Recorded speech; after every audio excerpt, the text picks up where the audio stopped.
This is digital insecurity. And right now we're going to play a little game of connecting the dots. Now, normally I do all the work and all the reading, but this time you're going to have to take a peek yourself.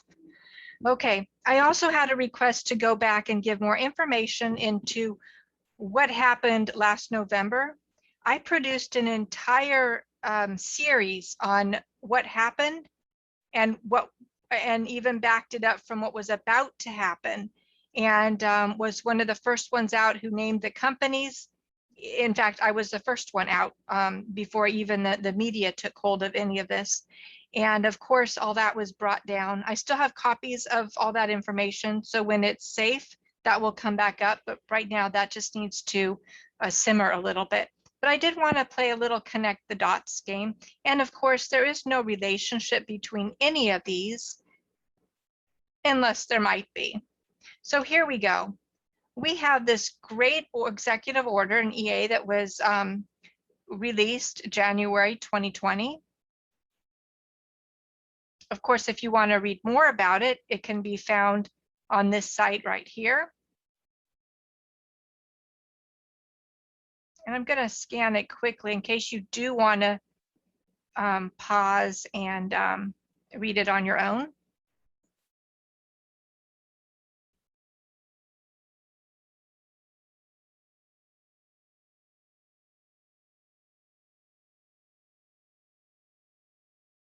It's actually pretty clear what the what the message is there. Okay, so we've got that one. And we've got this right up here. Okay. Then we've got this. Now, of course, this is defense, not prosecution.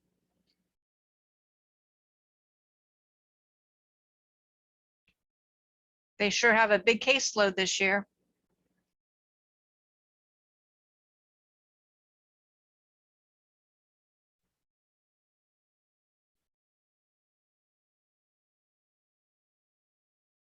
This one might be interesting too if you want to look up any of that information.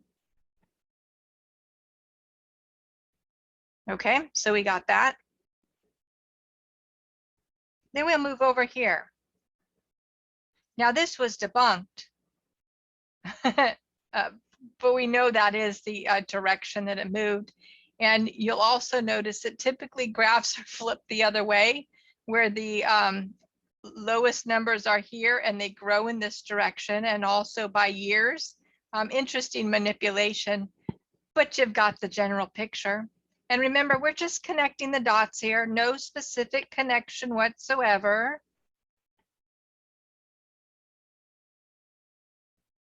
Just a quick reminder that we're connecting the dots here, no specific reminder whatsoever.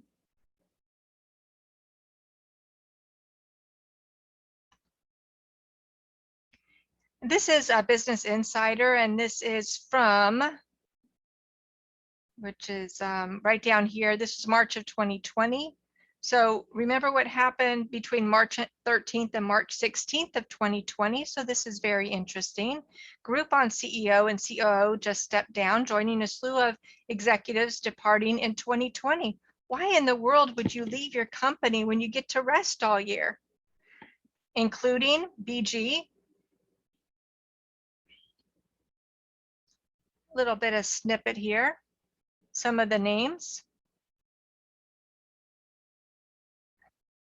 Just some of the names of individuals who decided just interest in to spend more time with their family as we're normally informed.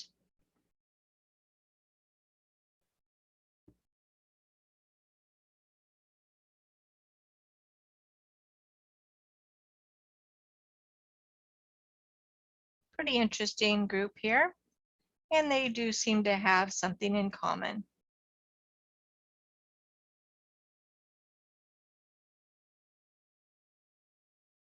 These companies have a major vacuum, as nobody thought that there would be such a mass removal.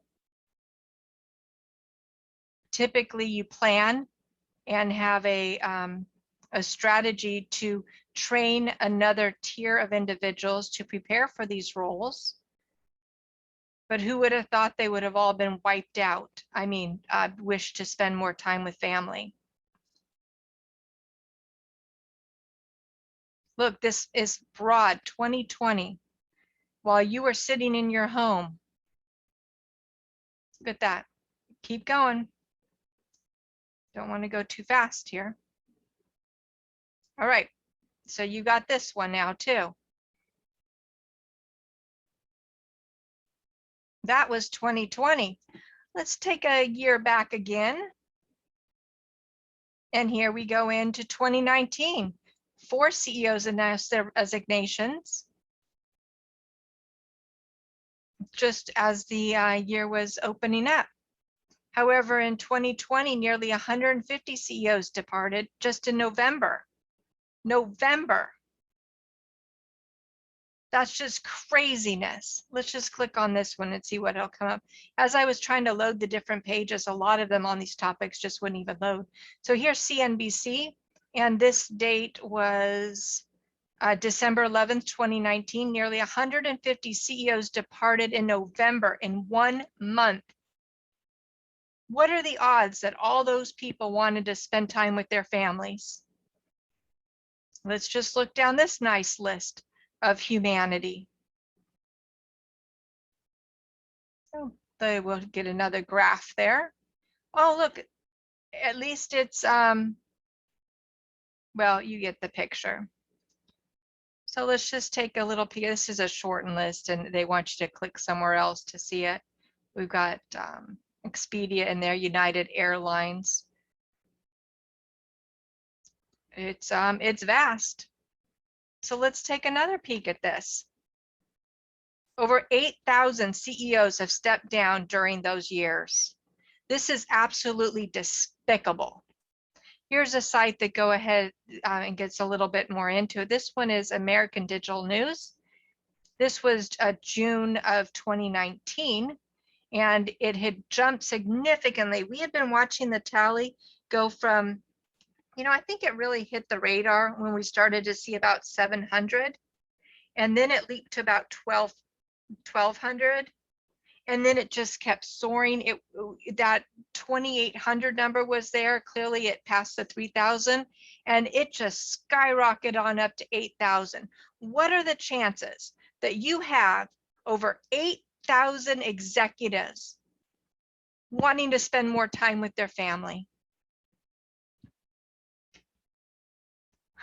Again, as I look at these, I just want to remind you that we're just connecting dots. There's no specific overlay or information tied in here other than just the specific page we're looking on in that moment. Here's another great push that we got in 2020. While the schools were not allowed to entertain our children, they were allowed to addict these children to electronics. And yes, the addiction is real. You might have a child who's always happy and go lucky. They're now addicted to their computer or their video game. And boy, they will scream and throw a fit like you've never seen before until they get that dopamine back. Here's some suggestions. 12 ways to use social media for education. Yeah, bring it in the classroom. Use Facebook page to broadcast updates and alerts. Get them hooked on Facebook. Use Facebook groups to stream live lectures and host discussions. Get them constantly wrapped into it. Use Twitter as a class message board. Twitter can be a great discussion board or message board for the class. You know what's a great message board for the class? A chalkboard. Use Instagram for photo essays. You know what's good for photo essays? A pen and paper and a real picture. Children need to be around other children.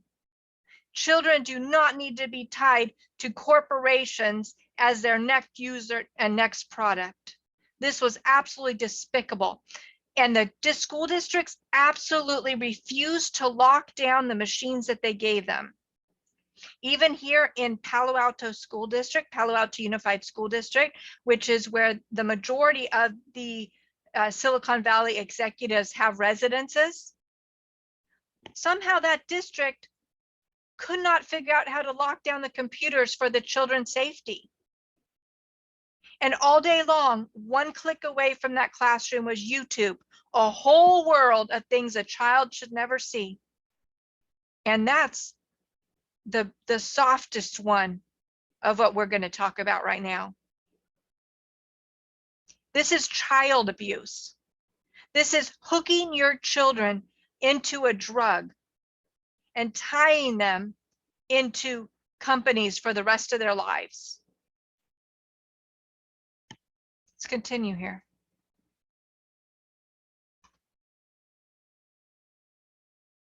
I thought this was interesting as I was just going through. For some reason, this one popped up. Xiomara Quintanilla, 26, was 7 months pregnant when she arrived at the border near Texas with her 2 small children, a 3-year-old and a 1-year-old. Have you ever traveled before with a 3-year-old and a 1-year-old? What do you think it's like being pregnant and doing that? The family had fled El Salvador, crossing the Rio Grande into US and asking for asylum. She had spent $9,000 on the 15-day journey. And that money, there's 3 things that always work together. Human, TRAFFIC. GUN, TRAFFIC. And DRUG. All 3, it's a trifecta, they're always together. They fund each other and they are very strong right now.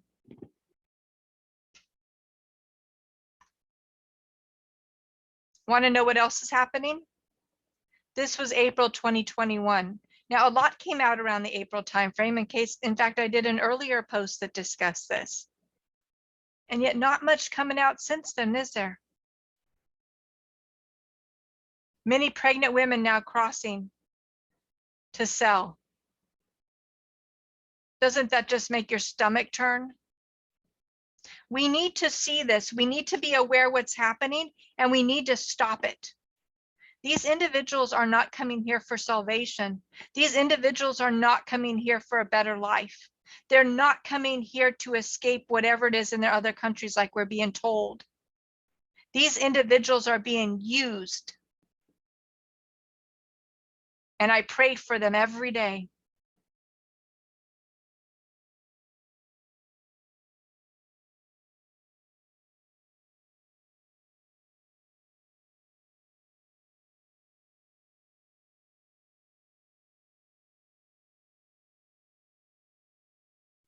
It's this is the world we live in, and we in the United States are responsible for this. Again, none of these are tied together. These are all independent stories. You go after what you can when you can. I wanted to point this out for a moment. Facebook, Google, and Twitter, you know, they're such a great partner in our society. I do have to, you know, I am being a little facetious here, but again, look at the platform that you're watching this on. As much as there's been challenges with this platform, and I do agree it should be shut down, this has been the greatest mode of communication the world has ever seen. We've been able to get our messages out. We've been able to connect. In light of, it's been whack-a-mole for them. As they pop down, they're popping up even stronger. And you'll know that because even when a channel is taken down, they'll allow it to be streamed by somebody else, and they'll even monetize the other person, fully knowing that they have no copyright or rights to the information, but it's just not the individual content creator. So they are okay with that. So I wanted to look at this a little bit here. In the United States, we're touted and we really lay our hand on the Constitution and the direct the Declaration of our Bill of Rights, right? From the Declaration of Independence and the core documents here. I want to point out this last year, we all learned this isn't new now. Our rights come from God. Our rights come from our Creator. Our rights do not come from a government.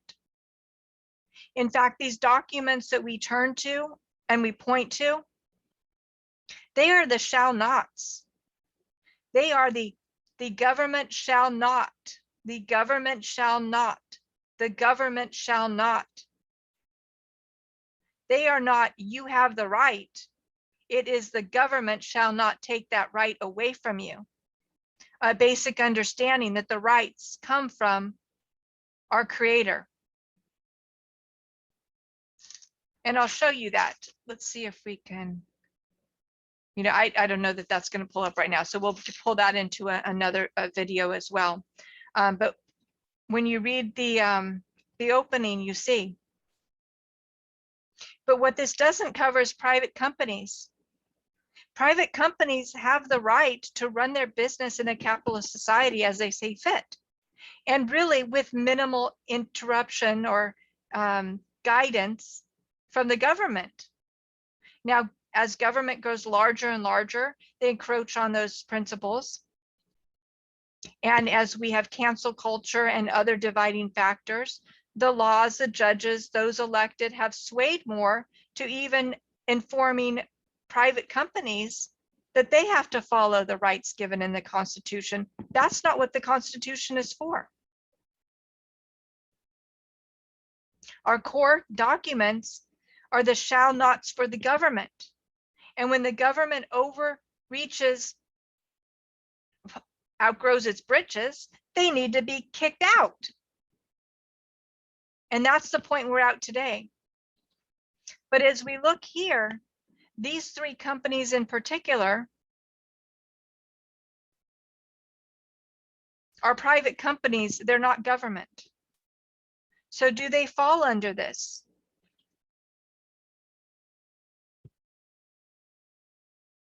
And in fact, this statement here says the cases rest on the claim that free speech rights are being denied by the social media platforms, but private companies cannot violate the First Amendment.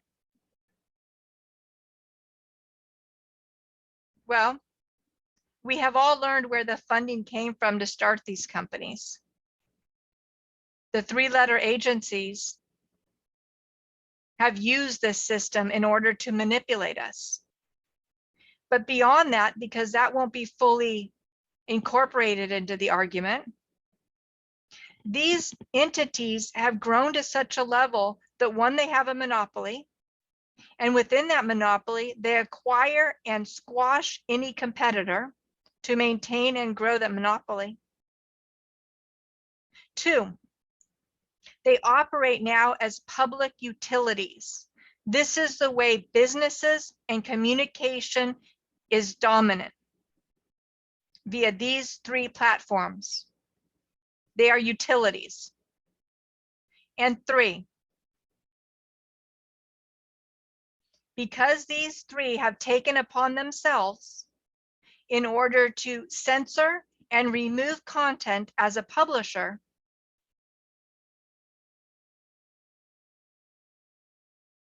I mean, beyond the bounds of a publisher, right? Section 230 should not be protecting them. And again, we're just connecting the dots. And none of these stories have anything to do with one of the other stories. This was July 7th, 2021. So this was last week by Danny Cevallos, a legal analyst.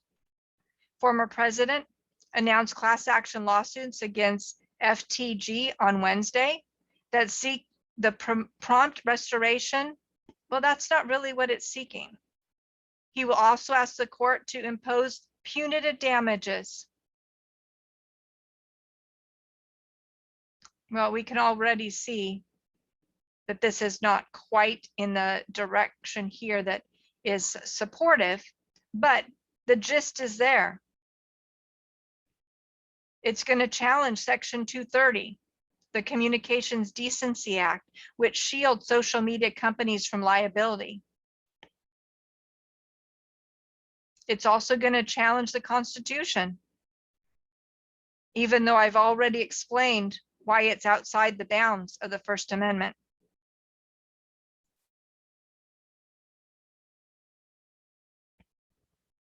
And yet they have stepped into that arena and taking on, well, the only thing that we can really look at is the tail is wagging the dog.